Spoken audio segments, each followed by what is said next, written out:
Hello traders, good evening. இப்போ பார்த்தீங்கன்னா இன்றைக்கி ஒரு ஸ்டாக் மார்க்கெட்டில் ஒரு பிகினராக நம்ம எப்படி உள்ளே மார்க்கெட்டை கற்றுக்கிறது, அதுலேருந்து நம்ம எப்படி ஏர்ன் பண்ணுறது அப்படின்னு சொல்லி இன்றைக்கி பார்க்க போகிறோம். பிகினர்னால் எப்படின்னு சொல்கிறீங்கன்னா ஒன்றுமே தெரியாது, இப்போ தான் அக்கௌண்ட் ஆரம்பிக்கிறாரு. அவர் இதில் ஒரு சின்னதாக பணம் பார்க்க முடியுமா, சம்பாதிக்க முடியுமா அப்படின்றத தான் நம்ம இந்த சீரீஸில் பார்க்க போகிறோம். Okay, welcome. நம்ம ஒன்லி ஸ்டாக்லேருந்து நித்யானந்தம். தோல்வியை தோற்கடி, இதுதான் நம்ம டேக் மாதிரி. ஸோ இது ஏன் வச்சோன்னா, ஆமாம், நிறைய பேர் மார்க்கெட்டில் வருவாங்க போவாங்க, ஆனால் யாரும் சஸ்டெயின் பண்ணுறது இல்லை. மேக்ஸிமம் சஸ்டெயின் பண்ணுறவங்க யாரும் ப்ராஃபிட்டில் இருக்கிறதும் இல்லை. அந்த ப்ராஃபிட் இல்லைனாலே ஆட்டோமேட்டிக்காக கொஞ்சம் நாளில் அவங்க மார்க்கெட் விட்டு வெளியே போயிடுறாங்க. ஸோ தோல்விகள் ஒன்றும் பார்த்திங்கன்னா இந்த மார்க்கெட்லன்னு மட்டும் இல்லை, நம்ம வாழ்க்கையிலும் சரி, தோல்வியை நம்ம பார்த்து பயந்து ஓடி ஒழியக்கூடாது. இல்லை அவ்வளோதான், இது நமக்கு வராது அப்படின்னு சொல்லிட்டு விட்டுறவும் கூடாது. நம்ம ஒவ்வொன்றுத்துலேயும் நம்ம எந்த அளவுக்கு நம்மளை இன்வால்வ் பண்ணிக்கிறோமோ அந்த அளவுக்கு நம்ம அதில் கற்றுப்போம். ஒரு விஷயமும் கற்றுக்கிற விஷயம் மார்க்கெட்டை பொறுத்த வரைக்கும் ஒரு நாளும் புது புது விஷயங்கள் நமக்கு கற்றுக் கொடுக்கும். நம்மளும் அதை கற்றுக்கணும். நமக்கு இவ்வளோ தான் இருக்குது, இவ்வளோ தான் எனக்கு தெரியும், எல்லாமே மார்க்கெட்னு எதுவுமே கிடையாது, யாரும் சொல்லவும் முடியாது. ஸோ இதை எப்போ எல்லோரும் புரிஞ்சுக்கிறாங்களோ ஸோ அப்போ மார்க்கெட்டை விட்டு போகவும் மாட்டாங்க. அதனால தான் ஏன்னா இப்போ நம்மளை நல்லா மன ரீதியாக சோதித்து பார்க்குறதுன்னு பார்த்திங்கன்னா தோல்வி. இந்த பணம் பணம் பண்ணணும் அப்படின்னு சொல்லி இந்த பணத்தை மிஸ் பண்ணுறாங்க பார்த்திங்களா, அவங்க இந்த தோல்வியை ஏற்றுக்க முடியாத போகிறது தான். ஆனால் தோல்வியை ஏற்றுக்க முடியலன்ற காரணம் ஏன்னா அவங்க ஒரு பிளானிங்கே இல்லாத உள்ளே வராங்க. ஒரு 10,000 போட்டால் ஒரு 5,000 வரும், 1 லட்சம் போட்டால் 2 லட்சம் வரும், அப்படிலாம் இருந்து அந்த எண்ணத்தை மாற்றணும் முதல்ல அவங்க. அதுக்கப்புறமா தான் அந்த தோல்வியை விட அவங்க ஒத்துக்கிறதுக்கு அதுக்கு ஒரு ரீசனாக பண்ணாங்கன்னா பரவாயில்ல. யாருக்கிட்டேயோ கொடுத்து அக்கௌண்ட் ஹேண்டில் பண்ணுறது, அப்புறம் பார்த்திங்கன்னா பிஎம்எஸ் பண்ணுறது, இதெல்லாம் நம்ம யாரையோ நம்பி ஒரு காசை கொடுக்குறீங்க. ஆனால் நீங்கள் உங்களை நம்பி ஒரு சின்னதாக ஒரு இன்வெஸ்ட் பண்ணி அதை லேர்ன் பண்ண மாட்டீங்க. ஆனால் பணம் மட்டும் வரணுன்னா அது தப்பான விஷயம். ஸோ அந்த கண்ணோட்டத்தை மாற்றுறோம் நம்ம. ஓகே, நம்ம உள்ளே போகலாம். இப்போ பிகினர்ஸ்க்கு பார்த்திங்கன்னா இப்போ ஒன்றுமே தெரியாத வராரு. அதாவது அவருக்கு மார்க்கெட்னா என்ன, பை செல் எப்படி நடக்குது, நிஃப்டினா என்ன, ஸ்டாக்னா என்ன அப்படின்னாலே எதுவுமே தெரியாது. அவர் உள்ளே வராரு அப்படின்னா அவர் ஃபஸ்ட்டு என்ன பண்ணணும் அப்படின்றத முதல்ல பார்க்கணும். ஃபஸ்ட்டு ஸ்டார்டிங்கில் பார்த்தீங்கன்னா how to start stock market for beginner. 2 types இருக்குது இதில். இப்போ எப்படி ஸ்டார்ட் பண்ணுறதுன்னா, ஒன்று டிமேட் அக்கௌண்ட்டு அப்படின்னு சொல்லாதீங்க, அது எல்லாருக்குமே தெரியும். ஸோ டிமேட் அக்கௌண்ட் ஓப்பன் பண்ணிப்பாங்க. ஆப்வியஸ்லி ஓப்பன் பண்ணிவிட்டு அதுக்கப்புறம் அந்த ப்ரோக்கரே சில பேர் கால்ஸ் கொடுப்பாங்க, இல்லை ஃப்ரெண்ட்ஸுங்க யாருன்னா சர்க்கிளில் தெரிஞ்சவங்க அதை ஓப்பன் பண்ண சொல்லியிருப்பாங்க. அவங்க சொல்லுவாங்க, சஜஸ்ட் பண்ணுவாங்க, இந்த ஸ்டாக்கை வாங்க, இந்த ஸ்டாக்கை விற்றுரு. ஓகே, எல்லாம் ரைட்டு, ஒன்றும் பிரச்சனையே இல்லை. ஆனால் உங்களுக்கு இப்போ நீங்கள் உங்கள் பணத்தை தான் போட போகிறீங்க, அவங்க பணத்தை போடலை. நீங்கள் ₹1 அது நீங்கள் கஷ்டப்பட்ட பணம். அந்த பணத்தை போட்டு நம்ம இது ஆஸ் அ பிஸ்னஸ் மாதிரி தான் நம்ம இதை பார்க்கணும். அந்த மாடலில் நீங்கள் பார்த்தீங்கன்னா மட்டும்தான் இதை ஒரு ப்ராஃபிட்டபுளாக எடுத்துகிட்டு போக முடியும். இதை சின்ன சின்ன கரெக்ஷன்ஸு நீங்கள் பண்ணி உங்களை நீங்களே கரெக்ட் பண்ணிக்க முடியும். ஆஸ் அ பிஸ்னஸாக பார்த்தா மட்டும்தான். இல்லை ஒரு கேம்லிங்காக பார்க்குறீங்க அப்படின்னா அதில் இன்வால்வ் ஆகி பண்ணுறதுக்கு ஒன்றுமே கிடையாது. கேம்லிங்லாம் நான் ஒரு சீட்டு கட்டில் ஒரு சீட்டுக்கு கார்டு வருது, அடுத்த கார்டு என்ன வரும்னு உங்களுக்கு தெரியாது. புரியுதுங்களா? இப்போ நீங்கள் அதில் போய் நீங்கள் என்ன இம்ப்ளிமெண்ட் பண்ண முடியும்? அதில் ஒரு இம்ப்ளிமெண்ட்டும் பண்ண முடியாது, இம்ப்ரூவ்மெண்ட்டும் பண்ண முடியாது. இதுதான் விஷயம். ஆனால் இதுவே நீங்கள் ஆஸ் அ பிஸ்னஸாக எடுக்கிறீங்க, ஒரு ஹோட்டலே எடுக்கிறீங்க, ஒரு ஹோட்டல் ஸ்டார்ட் பண்ணுறீங்க அப்படின்னா என்ன, நம்ம கடைக்கு ஒரு 10 பேர் தான் வராங்க, அந்த கடைக்கு 100 பேர் போகிறாங்க. அப்போ நம்ம என்ன பண்ணணும், அவங்க என்ன பண்ணுறாங்க, நம்ம என்ன பண்ணலை, இல்லை நம்ம என்ன பண்ணிகிட்ருக்கோம், நம்மளை மீறி அவங்க என்ன அதிகமாக பண்ணுறாங்க.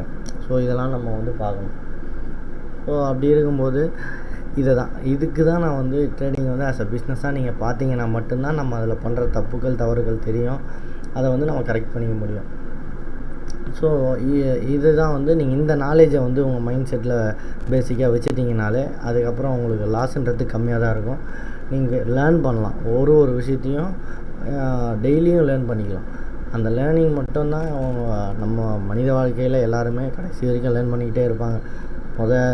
குழந்தையிலேருந்து ஆஃப் த எண்டு அது வரைக்கும். ஸோ மார்க்கெட்லேயும் அதேமாதிரி தான். நீங்கள் ஃபஸ்ட்டு நாள் அக்கௌண்ட் ஓப்பன் பண்ணி டிமேட் அக்கௌண்ட் ஓப்பன் பண்ணி ட்ரேடிங்கை ஸ்டார்ட் பண்ணுறதுல இருந்து ஆஸ் அ ட்ரேடராக நீங்கள் ஒரு ஃபுல் டைம் ட்ரேடராக ஃப்யூச்சரில் மாறுற வரைக்கும் நீங்கள் மார்க்கெட்டில் இருக்கிற வரைக்கும் everyday is a very learning day தான். ஸோ இதில் வந்து பார்த்திங்கன்னா 2 டைப்ஸ் இருக்குது. 2 டைப்ஸ் ஃபார் மார்க்கெட்டில் ஏர்ன் பண்ணலாம். அது என்னென்னு பார்த்தீங்கன்னா, ஒன்று பிகினர், இது வந்து ப்ரோ ட்ரேடர்ஸ். இவங்க வந்து எப்படின்னா எல்லாமே பண்ணுவாங்க. ஃபியூச்சர் இப்போ நம்ம பார்ப்போம். பிகினர்ஸை பொறுத்த வரைக்கும் எப்படி பண்ணணும் அப்படின்னா, நிறைய ஆப்ஷன்ஸ் இருக்குது. ஆப்ஷனுக்கு போயிடாதீங்க. தெரிஞ்சவங்க பார்க்குறீங்கன்னா உங்களுக்கு ஓரளவுக்கு நாலேஜ் இருக்கும். பட் ஆனால் புதுசானவங்க பார்க்குறாங்கன்னா அவங்களுக்கு எந்த ஒரு நாலேஜ் இருக்காது. நான் அவங்களுக்கோசரம் சொல்கிறேன். இது பியூர்லி பேசிக், அதாவது ஃப்ரெஷ்ஷாக வராங்க மார்க்கெட்டுக்கு, அவங்களுக்கான வீடியோ தான் இது. நீங்கள் ஆல்ரெடி எக்ஸ்பீரியன்ஸ் பர்சன்னா நீங்கள் ஸ்கிப் பண்ணிவிட்டு தாராளமாக போயிடலாம், ஒன்றும் ப்ராப்ளம் கிடையாது. இப்போ பார்த்தீங்கன்னா பிகினர்ஸ்னு பார்த்தீங்கன்னா அவங்க இப்போ தான் அக்கௌண்ட் ஓப்பன் பண்ணி உள்ளே வந்திருக்காங்க. ஆனால் நிறைய பேர் கேட்டதை சொல்லி தான் உள்ளே வந்திருப்பாங்க. நான் 10,000 போட்டேன்ப்பா, நேற்று ஒரு 5,000, அப்புறம் ஒரு 10,000, 5,000, அப்படி 10,000, அப்படியே ஒரு மாதத்தில் ஒரு 1,00,000 ரூபா வந்துருச்சுப்பா, அது அடுத்தது 1,00,000 ரூபா போட்டிருக்கேன்ப்பா இப்போ அப்படின்வாங்க. இதெல்லாம் கேட்டு ஒரு அட்ராக்டிவான பேச்சில் இந்த மாதிரி தான் உள்ளே வருவாங்க. 2வது என் ஃப்ரெண்டு பண்ணார், அவர் வந்து சொன்னார் அப்படின்வாங்க. இல்லை எங்கள் பக்கத்து வீட்டை பண்ணாங்க, அவங்க சொன்னாங்க, அது வந்தேன் இப்படின்றது. இப்படி உள்ளே வரவங்க தான் மார்க்கெட்டில் நிறைய. ஆனால் வந்து பார்த்திங்கன்னா என்ன ஸ்ட்ராட்டஜிக்கு சொல்லுதுன்னா, நிறைய பேர் வந்து கிட்டத்தட்ட 99% பேர் வந்து லாஸ் தான் பண்ணுறாங்க. அதுவும் 90 நாள். இது வந்து நான் சொல்லைங்க, ஜரூதா நிதின் காமத் அவர் தான் சொன்னார். 90 பேர் வந்து 90% பீப்புள் வந்து 90 டேஸில் வந்து அவங்க எடுத்துகிட்டு வந்த கேபிட்டலில் வந்து லாஸ் பண்ணிவிட்டு வெளியே போயிடுறாங்க மார்க்கெட்டை விட்டு அப்படின்ற ஒரு ஸ்ட்ராட்டஜிக் படி அவர் சொன்னார். ஸோ இதெல்லாம் நம்ம பார்க்கும்போது என்ன தெரியுதுன்னா, அவங்க மைண்ட் செட் வந்து எப்படி இருக்குதுன்னு பாருங்கள். அவங்க என்ன மாதிரி மைண்ட் செட்டில் உள்ளே வந்தாங்க அப்படின்னு சொல்லிட்டு தெரியல. ஸோ நம்ம அதுக்கு தான் அந்த பேஸ்மெண்ட்டை வந்து நம்ம அந்த மைண்ட் செட்டை மாற்றிட்டோம் அப்படின்னா, நீங்கள் உள்ளே வரும்போதே வந்துட்டு நீங்கள் லாஸ் பண்ணிவிட்டு மாற்றுறது ரொம்ப கஷ்டம். ஆனால் நீங்கள் உள்ளே வரும்போதே பேஸ்லேயே அதை மாற்றிட்டிங்கன்னா அந்த ப்ராப்ளமே இருக்காது உங்களுக்கு. அது ஒரு ப்ராப்ளமாகவே தெரியாது. அதனால தான் சொல்கிறேன், ஆஸ் அ பிஸ்னஸாக பாருங்கள் ட்ரேடிங்கை வந்து. ஸோ அப்போ தான் நீங்கள் ஒரு சின்ன தப்பு பண்ணாலும் அதை அக்செப்ட் பண்ணிப்பீங்க. இல்லை நீங்கள் ஒரு கேம்லிங்காக பார்க்குறீங்கன்னா அது கடைசி வரைக்கும் நம்ம அக்செப்ட் பண்ணவே மாட்டோம். ஏன்னா கேம்லிங்கே ஒரு தப்பு தான். அதை பண்ணுறத நம்ம மனசும் சரி இதுவும் சரி தடுக்கவே முடியாது. ஸோ அதனால் நீங்கள் உள்ளே வரும்போது ஆஸ் அ பிஸ்னஸாக எடுத்துங்க. அப்போ தான் வந்து இதில் ஃப்யூச்சரில் நல்ல க்ரோத் இருக்குது. நம்ம அதை ஃபினான்ஷியலாக வந்து பண்ண போகிறோம். வருங்காலத்திலலாம் பார்த்திங்கன்னா ஸ்டாக் மார்க்கெட் தான் வந்து மேக்ஸிமம் ஒரு ஜாபாகவே இருக்கிறதுக்கான பாசிபிலிட்டி நிறைய இருக்குது. ஸோ இப்போ பிகினர்ஸ்க்கு பார்த்திங்கன்னா அவங்க என்ன பண்ணலாம்னா இன்வெஸ்டிங் பண்ணலாம். இன்வெஸ்டிங்கிறது வந்து லாங் டைம் பண்ணுறது. அதாவது ஒரு 5 வருஷம், 2 வருஷம், 3 வருஷம், 4 வருஷம், 5 வருஷம் அந்த மாதிரி ஹோல்டு பண்ணுறது. 2வது ஸ்விங் ட்ரேடிங், அப்புறம் 3வது ஷார்ட் டேர்ம். இந்த இன்வெஸ்டிங்கை பற்றி பார்ப்போம். இன்வெஸ்டிங்கிறது பார்த்திங்கன்னா இதை நீங்கள் எப்படி கண்டுபிடிக்கிறது ஒரு ஸ்டாக்கை அப்படின்றது அதில் விஷயம் இருக்குது. அந்த ஸ்டாக்கோட PE ரேஷியோ பார்க்கணும். அதுக்கப்புறம் வந்து பார்த்திங்கன்னா அந்த ஷேரோட கம்பெனியோட க்ரோத் எப்படி இருக்குது, ஃப்யூச்சரில் அந்த கம்பெனி என்ன பண்ணுது, ஃப்யூச்சரில் அதுக்கு ஸ்கோப் இருக்கா அப்படின்ட்டு செக் பண்ணுறது. அதாவது ஸ்டாக் மார்க்கெட்டோட அந்த அப்டேட் வந்து உங்களுக்கு தெரிஞ்சிருக்கணும். ஃப்யூச்சரில் என்ன அந்த கம்பெனி என்ன பண்ண போகுது, என்ன பிளான் வச்சுருக்காங்க, அவங்க என்ன ப்ரொடக்ஷன் பண்ணுறாங்க, அது வந்து மக்கள் ஓரியன்டா, இல்லை மக்கள் அதை டெய்லி யூஸ் பண்ணுற பொருளா, இல்லை வந்து ஒரு சர்வீஸ் ஓரியன்டாக பண்ணுறாங்களா. ஸோ இதெல்லாம் நம்ம மைண்டில் வச்சு தான் நம்ம ஒரு கம்பெனியை சூஸ் பண்ணி அதில் இன்வெஸ்ட் பண்ண ஆரம்பிக்கலாம். 1. 2வது ஸ்விங் ட்ரேடிங் அப்படின்வாங்க. ஸ்விங் ட்ரேடிங்னால் எப்படின்னா, இப்போ இதுதான் வந்து மேலே போகணும். ஆக்சுவலாக இந்த ஷார்ட் டைம் ட்ரேடிங் வந்து மேலே இருக்கணும், ஸ்விங் ட்ரேடிங் வந்து கீழே இருக்கணும். இது ஏன் சொல்கிறேன்னா, இந்த ஷார்ட் டைம் ட்ரேடிங் வந்து பார்த்திங்கன்னா 6 to minimum 3 to 6 month holding period இருக்கும் ஒரு ஸ்டாக்கை நீங்கள் வாங்கினீங்கன்னா. ஸோ அப்படி இருக்கும்போது இந்த ஷார்ட் டைம் ஏன் நான் இந்த மாதிரி சொல்கிறேன்னா, இப்போ இன்ட்ராடே பண்ணுறாங்க அவங்களாம், அடுத்தது நான் அதை சொல்கிறேன். இன்ட்ராடே பண்ணுறாங்க, டெய்லி ஆப்ஷனில் பண்ணுறாங்க, ஃபியூச்சர்ஸில் பண்ணுறாங்க அப்படின்னா வந்து it's very high risk and high reward. ரெண்டுமே இருக்குது. லாஸும் அதிகமாக வரும், ப்ராஃபிட்டும் அதிகமாக வரும். ஆனால் எப்படின்னா, மார்க்கெட்டை பொறுத்த வரைக்கும் முதல்ல கொடுக்கும் உங்களுக்கு தெரியாது. நீங்கள் 10,000 போட சொல்ல அது 20,000 ஆகும். ஆனால் நீங்கள் இதுவே 1 லட்சம் 2 லட்சம் போட சொல்ல அந்த 2 லட்சம் 20,000 மாறத்துக்கான வாய்ப்பு நிறைய. அதுதான். ஏன்னா அந்த 10,000 போட்டுட்டு நீங்கள் பண்ணும்போது மார்க்கெட்டில் என்ன நடக்குதுன்னு உங்களுக்கு தெரியாது. நீங்கள் லாஸ்ட்டில் போனாலும் லாஸ்ட்லேருந்து திருப்பி அது ப்ராஃபிட் வரும். நீங்கள் அது வரைக்கும் வெயிட் பண்ணுவீங்க. ஏன்னா நீங்கள் போட்டது 10,000 போனால் பிரச்சனை கிடையாது அப்படின்ற மைண்ட் செட்டில் இருப்பீங்க. ஆனால் இதுவே நீங்கள் 2 லட்சம் போட போது ஃபுல்லாக பொசிஷன் எடுத்தீங்கன்னு வச்சுங்க, ஒரு 10,000 லாஸ் ஆகிற இடத்துல ஒரு லாட்டு போட்டிங்கன்னா நிஃப்டியே ஒரு 50 குவான்டிட்டி அப்படின்னும்போது, ஃப்யூச்சரில் ஆப்ஷன்லேயே எடுக்கிறீங்கன்னா கூட ஒரு 2 லாட் எடுப்பீங்க. 100 குவான்டிட்டி 50 ரூபா இறங்கினா 5,000 அப்போது உங்களுக்கு பெரிய ப்ரெஷர் தெரியாது. ஆனால் இதுவே 2 லட்ச ரூபா போட்டு நீங்கள் ஒரு 20 குவான்டிட்டி போடுறீங்க, 20 லாட் போடுறீங்க அப்படின்னா ஒரு 50,000 லாஸ் ஆகுது, 1 லேக் லாஸ் ஆகுது. அப்படின்னா அந்த லாஸை போட்டு ஐயோப்பா வந்த வரைக்கும் போதும், இதுக்கும் மேலே கீழே போச்சுன்னா அப்படின்னு சொல்லிட்டு லாஸை புக் பண்ணுறது தான் நம்ம மைண்ட் செட்டில் இருப்பீங்களே தவிர, இதுதான் வந்து ரீசன். ஒரு ட்ரேடு ஏன் எடுத்தோன்னு தெரியாத எடுக்கிறது வேறு. நம்ம ஒரு ஆர்டரை போட்டோம், மேலே ஏறிச்சு வாங்கினோம், கீழே இறங்கிச்சு விற்றுட்டோம் அப்படின்னா வேறு. ஆனால் இதுவே அந்த மணி மேனேஜ்மெண்ட்டு அந்த பார்ட்டு வந்து நம்மளை வந்து அந்த இடத்துல ஃபிசிக்கலாக கொஞ்சம் டேமேஜ் பண்ணும் மைண்ட் செட்டை.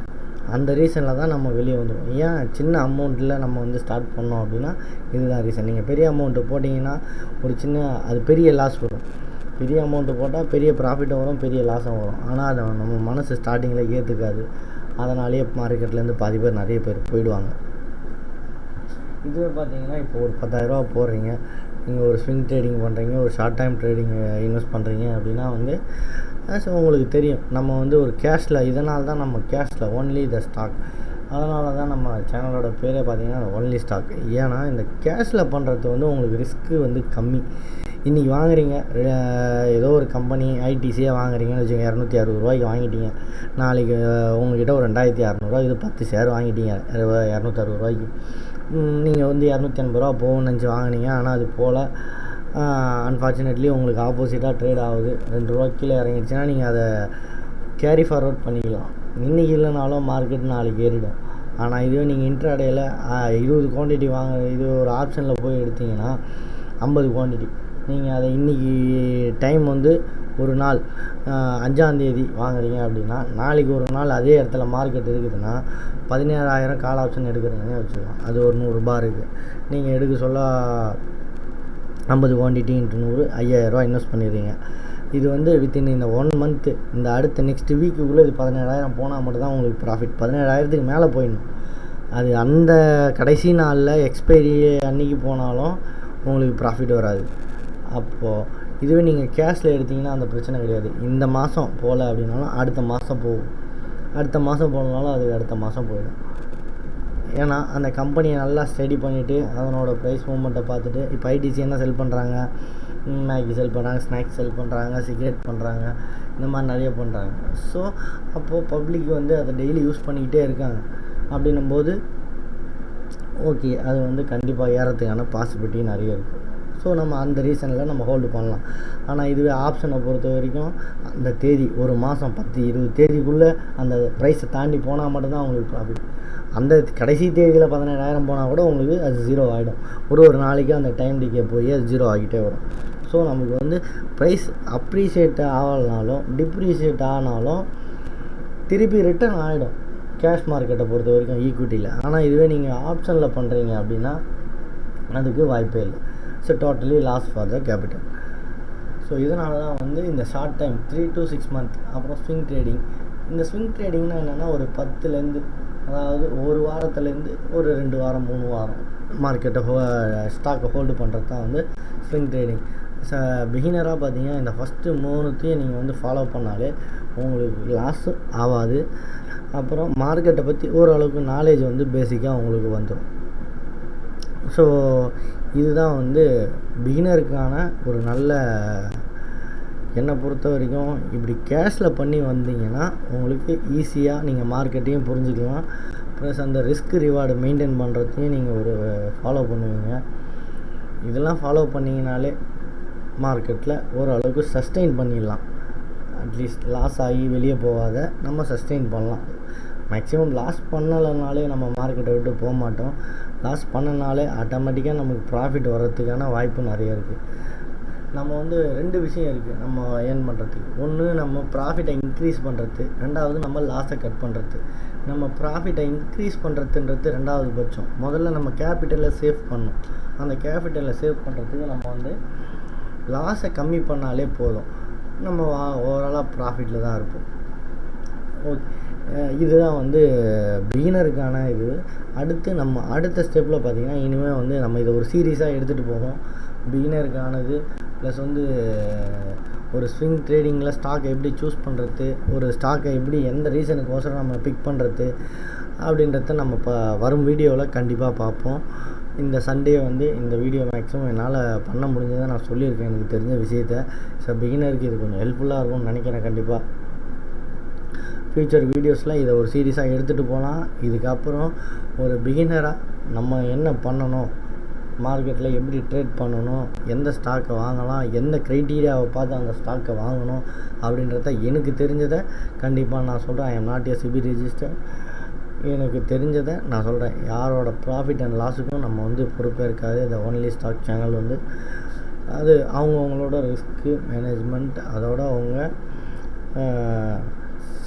அட்வைஸரை கேட்டு, ஃபினான்ஷியல் அட்வைஸரை கேட்டு பண்ணுறது இட்ஸ் பெட்டர். தேங்க்யூ.